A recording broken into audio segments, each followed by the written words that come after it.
Hello there and welcome again to the Fatu Network. Today I am joined by our special guest on News Review, veteran politician Omar Amadou Jallow, Honorable Omar Amadou Jallow, otherwise known as OJ Jallow. Welcome to the Fatu Network, Honorable.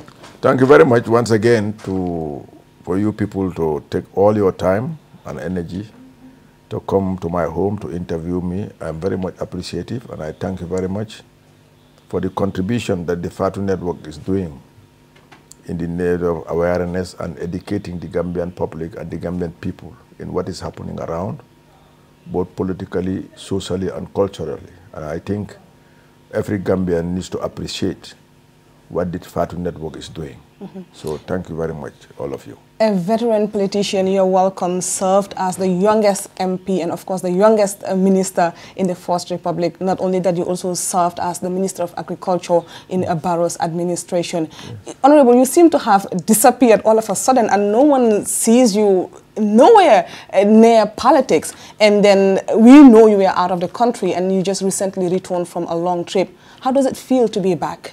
Yes, I didn't disappear. I had a responsibility also to go and see my family. I have spent most of my time as a Gambian in politics.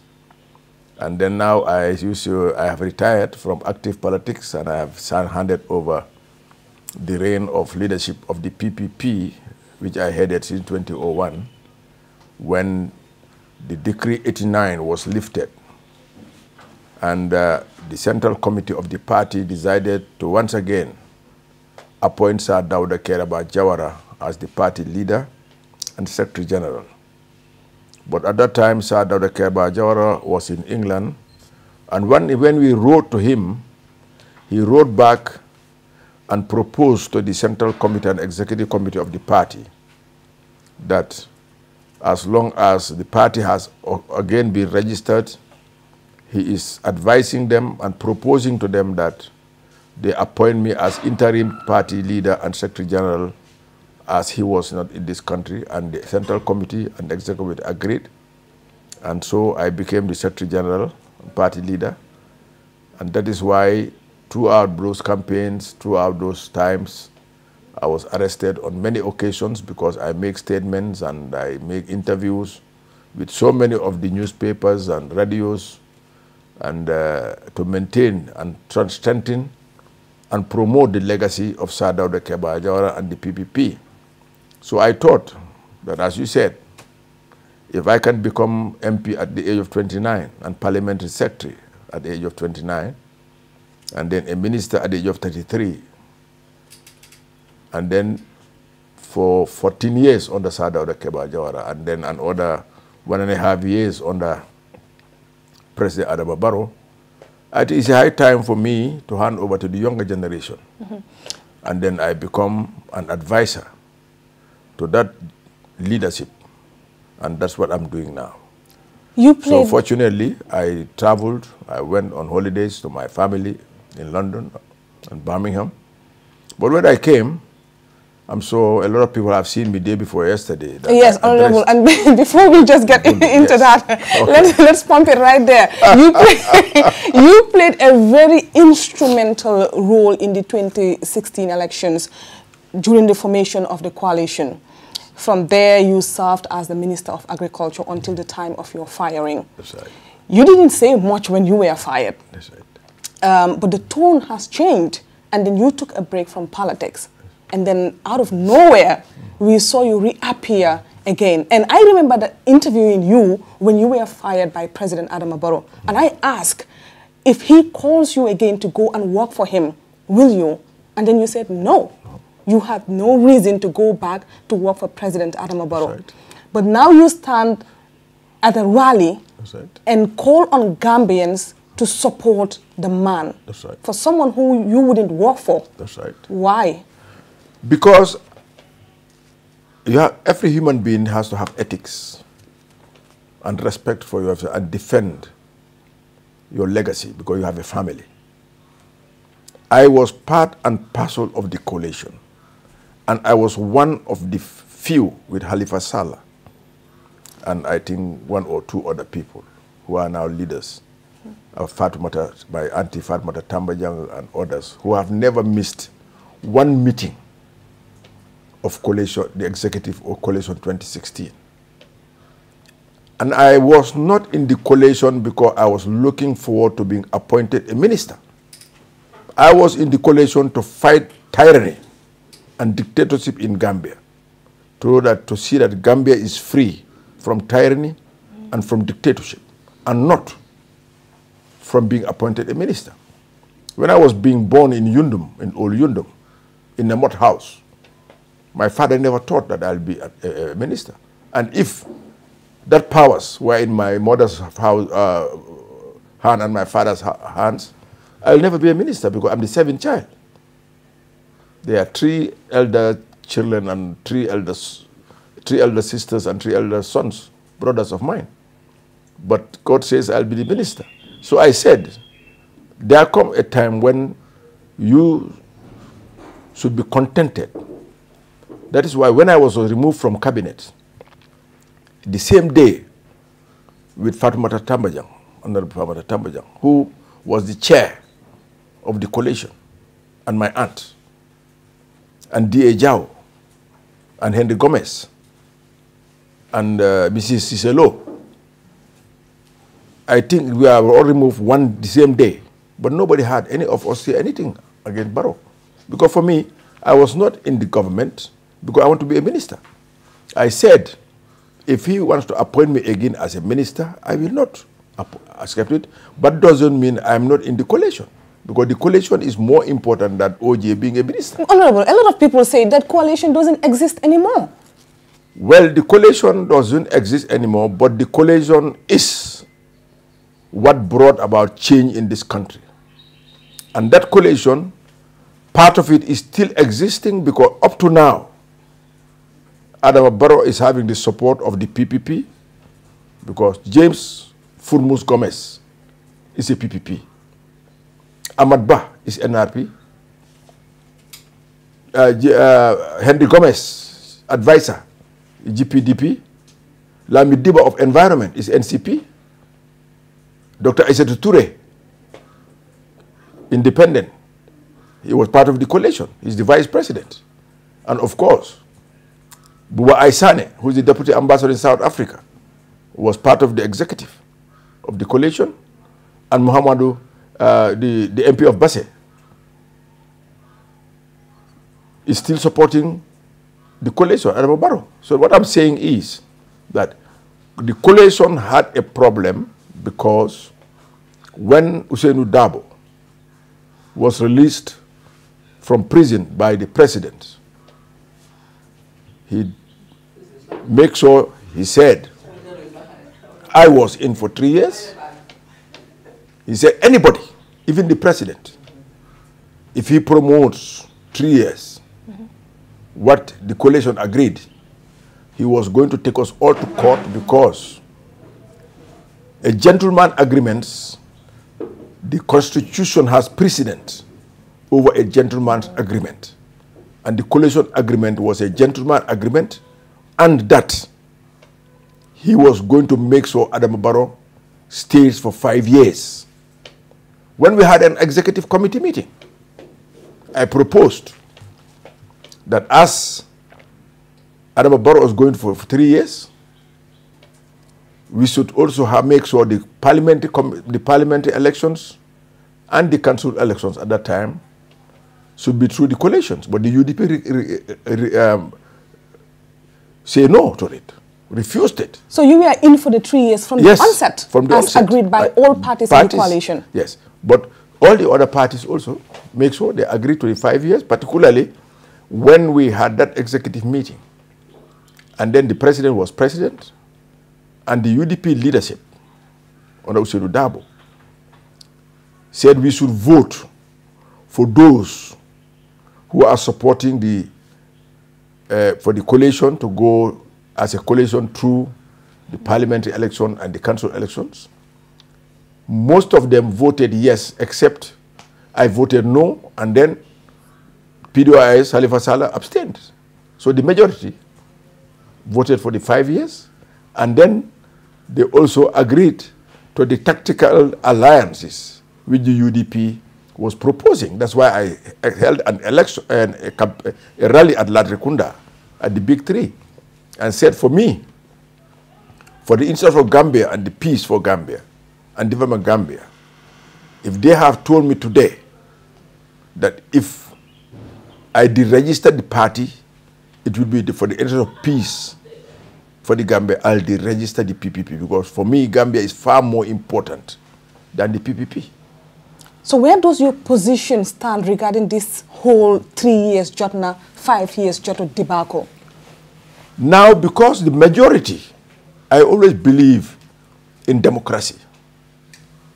That is why even in the First Republic, when Sir Dawda Kairaba Jawara wanted to resign in our Mansa Konko in 1991 at our Congress, I was the only one who supported his resignation, both at the Congress and the Executive Committee.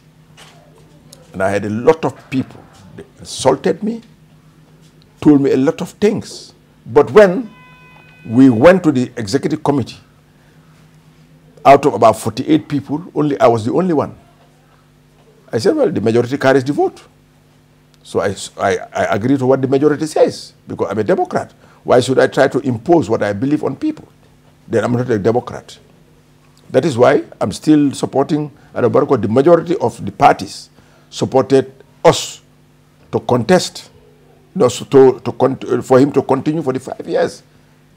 That is why he's there for the 5 years. Unfortunately for me, in 2018, we had our Congress, and I said, well, it's time for me to leave as leader of the PPP and hand over to a younger generation. And that executive sat and approved that they were going to continue being an alliance with President Adama Barrow, and then to serve under him until the next election. Then we'll see what they are going to do to arrange and see what type of coalition or alliance will take place between the NPP and the PPP.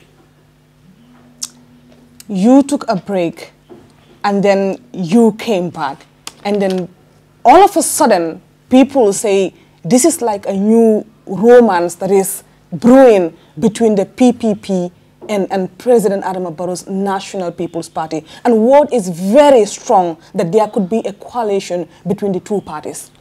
I will prefer a coalition between the PPP and the NPP than any other party. For me, I'm too frank and honest to what I say. Because I've seen that what we fought for peace, stability, respect for human rights, and rule of law, we have it now in Gambia.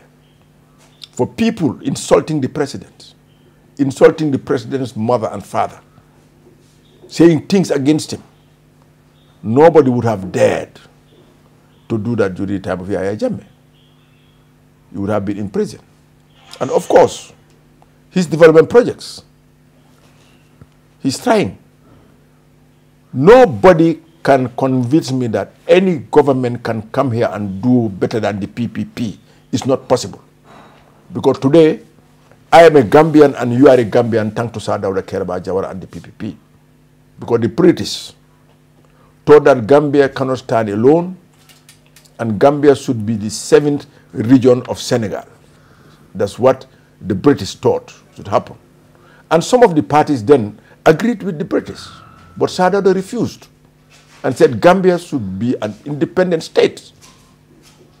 So, if anybody is doing anything today in the country called Gambia, thanks to Sir Dawda, thanks to the PPP, and all these development projects, I'm happy that my brother and friend has just arrived, the Minister of Fisheries and Water Resources. He's just arrived, he's here. So, I'm telling you that the development projects that Sir Dawda did and PPP in Gambia, nobody has ever done it yet. So that is why the PPP is one party that every Gambian should admire and every party should pay respect to and allegiance. Because without Sir Dawda and the PPP, you will not be a Gambian, I will not be Gambian. Both of us today will be Senegalese. Yes, but a lot of people say the PPP party is dead, and the only reason it is leaning towards President Barrow's National People's Party is because of survival. How do you respond to that? That is not true. The PPP has already got our Congress, and everybody has seen our Congress. And we are planning to get another one in February in Brikama. Come and see that one. Please, come and cover it. You will see how. We have our constituency committees in each and every constituency. And we are going to mobilize our people, and we'll continue to organize our people. We will never allow what happened in other countries like in Ghana and Senegal. Ghana and Guinea to happen.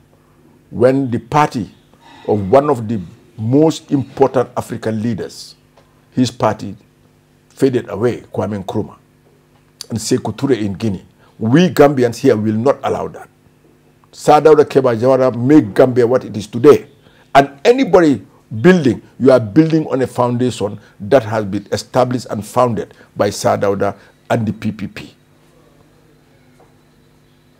So how do you respond to reports suggesting that there is an internal power struggle within the PPP, particularly when Honorable Tumanjai came out to say that she is ready to take over the leadership of the party, even when Papanjai was leading the party?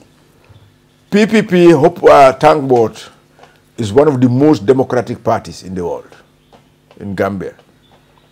The party leadership, no one individual can select yourself. It's the Congress that would select you. When we go to the Congress, we always have elections. Free, fair, transparent, and elections that we invite the IEC to monitor and to observe. So anybody can say anything.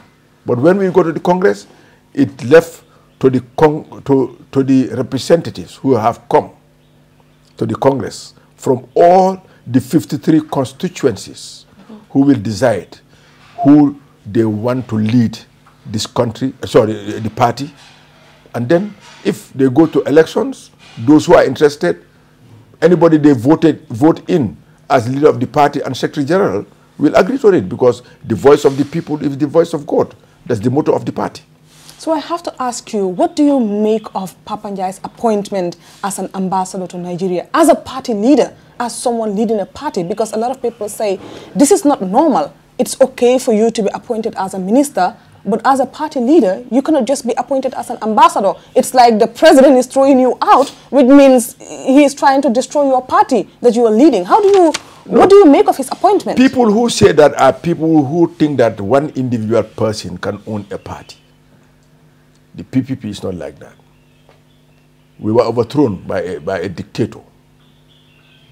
But PPP was one of the few parties that for 22 years was opposing Yahya Jammeh openly, and it was only the PPP leadership, people like me, who were going to prison for the PPP, up to the PPP was re-registered. So the PPP, Sadauda is gone, OJ is gone, Papanjai will go. But now the interim party leader is there, Keba Jallow, at the Congress. They can elect their new party. Yeah, but a lot of people have an issue with the going of Papa, because they are saying if the president can just pick and choose anyone, if he can choose the party leader and just throw them out of the country as an ambassador, then where does that leave the integrity of the party? No, that is the personal opinion and decision of Papanjai. He's the one who can make that. We cannot impose on him. We respect his opinion. He's still PPP. But we know that an ambassador cannot be active in party politics. That is why the executive, in my absence, met and selected Keba Jallow, the first mayor of the KMC, right, who was chairman of the KMC since 1977 to 1994, as the interim leader. So the party continues. As long as the party is continuing when Jawara was not here, it will continue without OJ, it will continue without Papanjai, it will continue. We want the parties to survive like other parties. Like I always tell people, that why is it that Africa, we personalize politics and polarize politics and make sure we make political leaders into gods? That is a shame. If America, the most developed country in the world, the richest country in the world, can have two parties, and all of those parties are over 200 years old. The first multi-party democratic country in the world, Britain, over 400 years ago, can have only 3 main parties. France, 3 main parties. Germany, 2 main parties. Why is that we Africans, like leaders who want to be glorified, that is why we will always be backward? I think what is important is for you to have ideas, come and join a party, put your ideas together, put your ideas through them, you work on the ideas, improve on the party for the interest of the country and not for the interest of an individual. That is what is lacking in Africa. We in the PPP will do all our best to make sure, even when we are going to answer to God, we'll make sure the party functions correctly and effectively in the hands of our children and other children unborn. We want the PPP to be the parties in America or the parties in England, where those parties have not glorified their leaders, have not made their leaders into gods, that when the leaders die or leave, the parties disappear. That is what we, the leaders of the PPP, are fighting for. So the president came into power, of course, through the United Democratic Party, but we have since seen a strained relationship between Honorable Ousainou Darboe and his political protege, Adama Barrow. What do you make of their relationship right now? Well, Adam Barrow was a candidate of the UDP at the convention. Ahmad Ba was the candidate of the NRP. And Dr. Bojang was the candidate of the NCP. And Halifa Sallah was the candidate of the PDOIS. But what we agree as an executive is that anybody who wins, you have to resign from your party. So when he was being elected, he was not UDP. He was an independent candidate, because that's what we agreed. So we selected him. He resigned from the UDP, contested the elections, and won. That is why he won. If he had stayed in the UDP, he will never win, because we all know that Ousainou has contested for 4 times in the last 22, and he didn't win. Without that strong cooperation and unity within the other parties, the 7 parties, nobody could have removed Yaya Jammeh. I would just say one statement that my friend Wajuara used to say. He said, if you go to a village and there is only one well, and the well is 40 meters, and you have people with bags to fetch water, and one has 20 meters, the other 10 meters, the other 5 meters, the other 6 meters.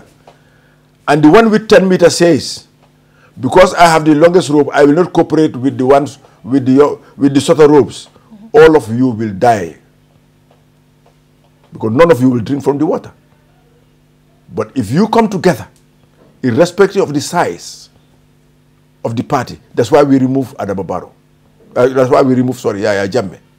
Therefore, each and every political party who has participated in the coalition is as important as any other party. There is no bigger party or smaller party. That is why in the convention, each and every party took 70 delegates, irrespective of which party. I want people to know that we all participated equally to remove despotism and dictatorship in this country. So what are the chances of the UDP winning this year's elections, 2021? Then for me, I don't see their chances, but politics is politics. But what I'm saying is, we as a PPP, I will never ever betray the advice of Sir Dawda Kairaba Jawara. Because when we won, when I resigned from the UN, from East Timor coming here, I went to him in London, and as I said, that was the only time ever I had Sir Dawda. I see Sir Dawda angry with me because I was receiving $5,000 a month. He said, Oye, you are very strong-headed. Why are you going to Gambia, resigning your job? I said, I'm going to fight this dictator. Because if I was heading Serekunda when things were going nice, I have to be there when things are tough. He told me, you are strong-headed, but when you go, don't contest elections. Go and try to make sure you are part of those who will bring all the parties together. Because if you don't come together, you can never remove this dictatorship. When I came, I went to Serif Diba, I rang Sir Dawda and he talked to him. I went to Hassan Musa Kamara, I went to everybody. We tried in 1996, we couldn't do it. We tried in 2001, we didn't do it. We tried in 2006, we couldn't do it. We tried in 2011, we couldn't do it. But in 2016, when we decided to forget about parties, when we decided to forget about people, about our personal interests as leaders, and see Gambia as the most important. Gambia is more important than all the parties and their leaders put together. Where is JC Faye? Where is Pernjai? Where is Jahumpa? Where is Sir Dawda now? Where is Serif Diba? Where is Serif Sise? All of them are gone, but Gambia is here. Therefore, any politician, your primary interest should be the interest of the nation before party. The interest of the nation before an individual. That's why the PPP, that is our strong objective and our vision and our mission, that we will continue to do what Sir Dawda taught us. One, work for the interest of this country.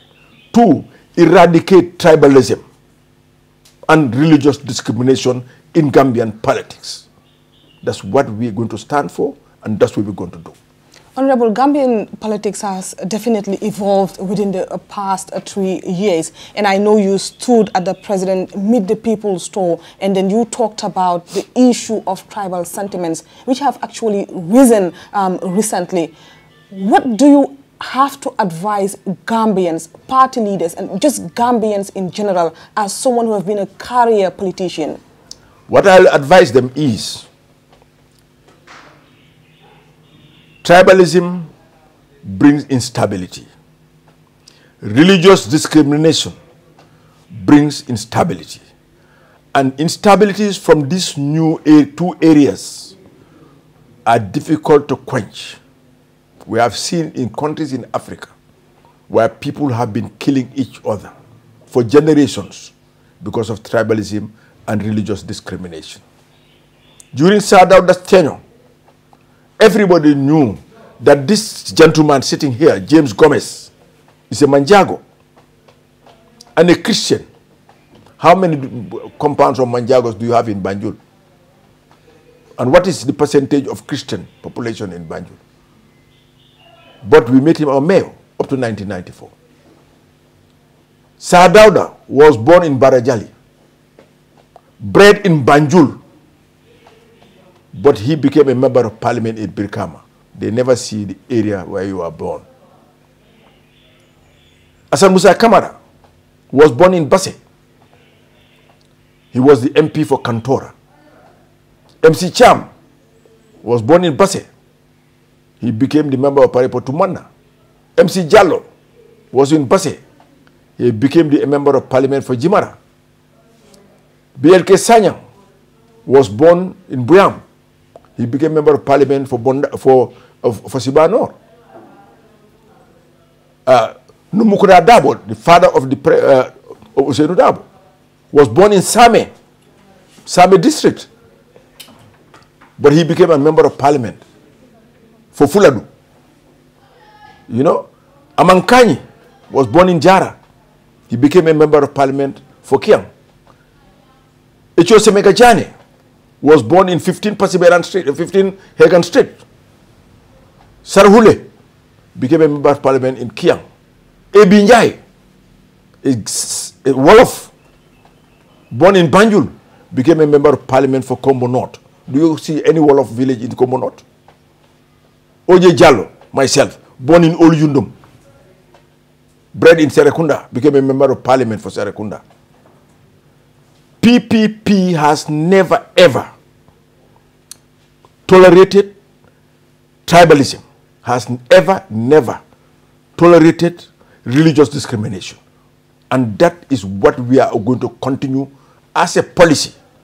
That is why, when I was the party leader, I said, anybody whom I hear made a statement of tribalism or religious discrimination, you'll be dismissed from the party. I'll call an executive committee so that you'll be dismissed from the party. Gambia is one country, one people, one nation, and we all have one destiny. Honorable, let's talk about the draft constitution. I know there's been so much, outcry from the public that the draft constitution should have been allowed to pass. What's your position regarding the constitution? My position, I've made it clear. There were some areas in the draft constitution I will not accept it. Why should anybody be born in Gambia and you are not made a Gambian?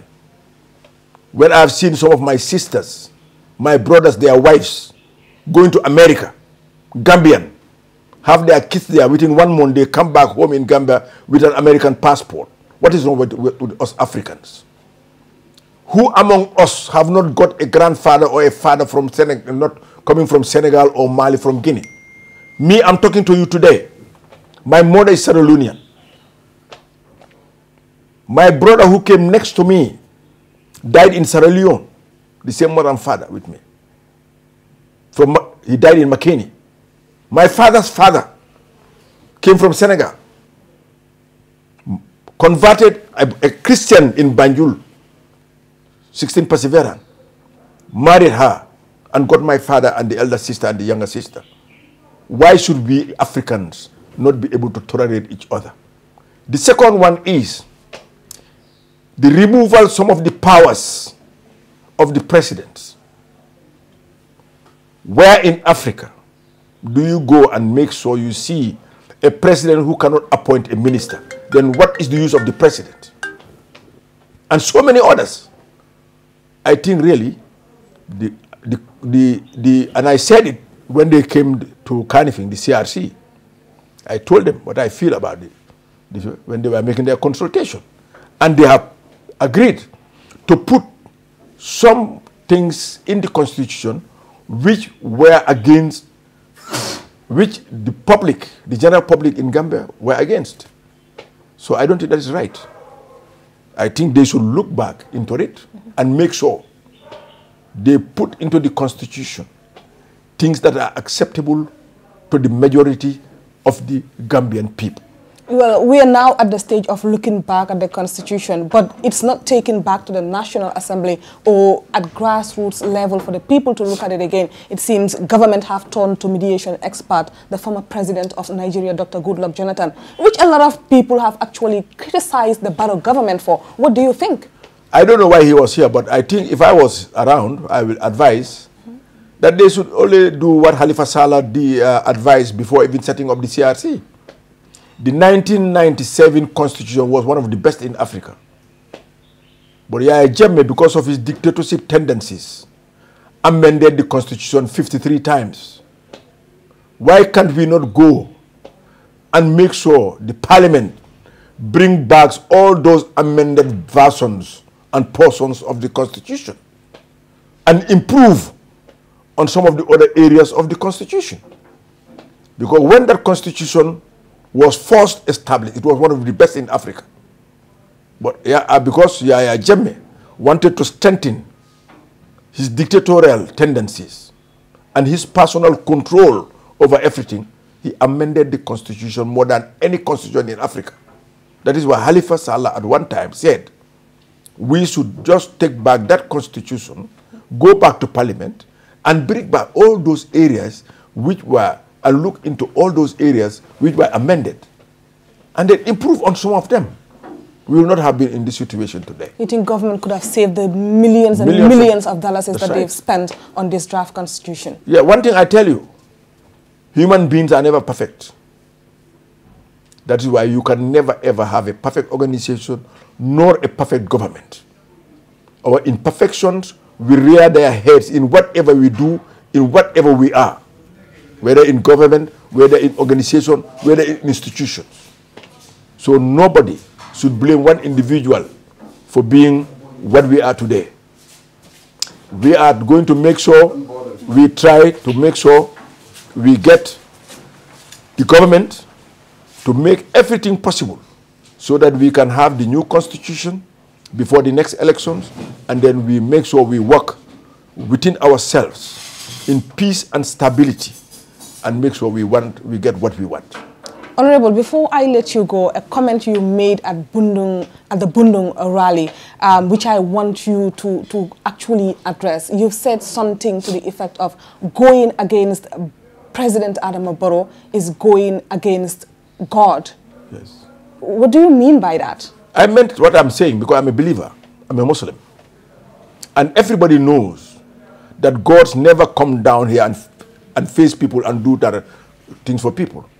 But he passes it through individuals. That's why in our Quran he said that you can never thank God without thanking people. How many people since 1955 wanted to be president in this country and never be president?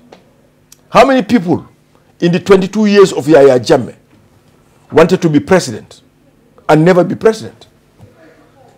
How many times did Ahmad Ba contest? How many times did Sidi Jata contest? How many times did Halifa Saleh contest? How many times did Ousainou Darboe contest? But all those years, nobody knew Adama Barrow. Adama Barrow was known within 3 months of the elections, and he became president.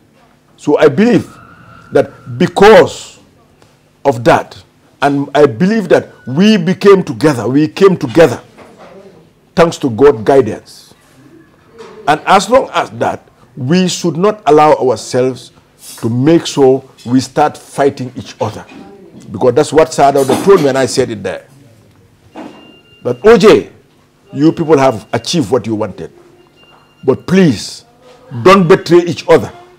If you betray each other, you are not betraying each other. You are betraying the nation and you are betraying God. I beg you, don't be part of any group that will be a betrayal to the cause. But a lot of people have actually accused the president of betraying the Gambian people. A lot of times we hear politicians say, it is the president himself who betrayed us. He betrayed us because he eventually went against his own words that he's going against the 3 years agreement that he had with the Gambian people. That's not a fact. That's not true. Me, I'm a factual person. We betrayed this nation. We, the leaders of the opposition parties, betrayed the nation. Adama Barrow has never ever been a member of the executive of the 2016 coalition. He has never attended one meeting.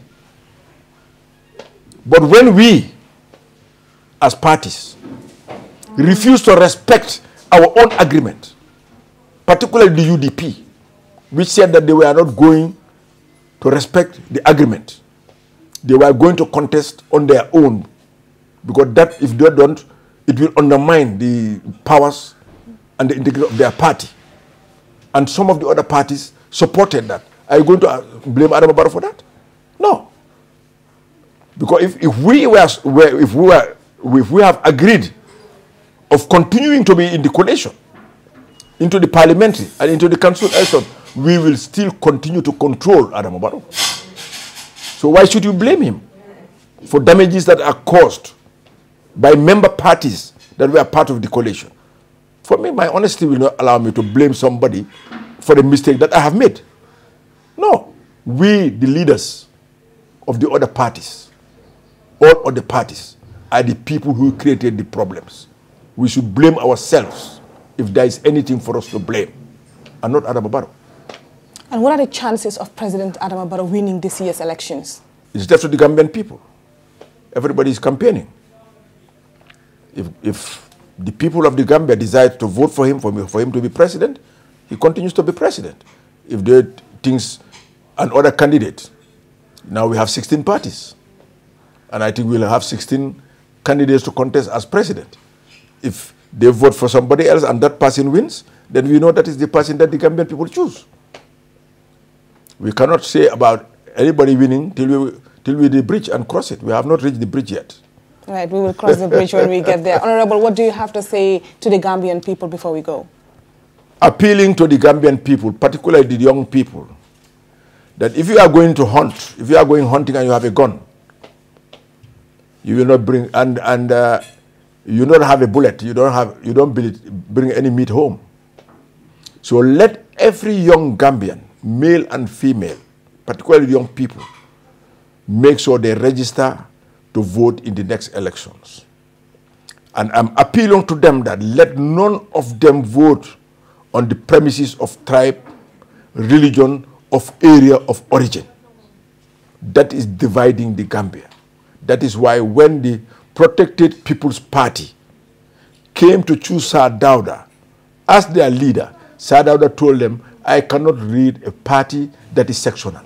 You talk about the Protected, what about Greater Banjul? Then they asked him, then what are we going to do? He said, let us change the name and call it the People's Progressive Party. Because Gambia is one Gambia, one nation, and one destiny. We are the same people. All of us, there is intermarriage between all the tribes. So I will appeal to everybody.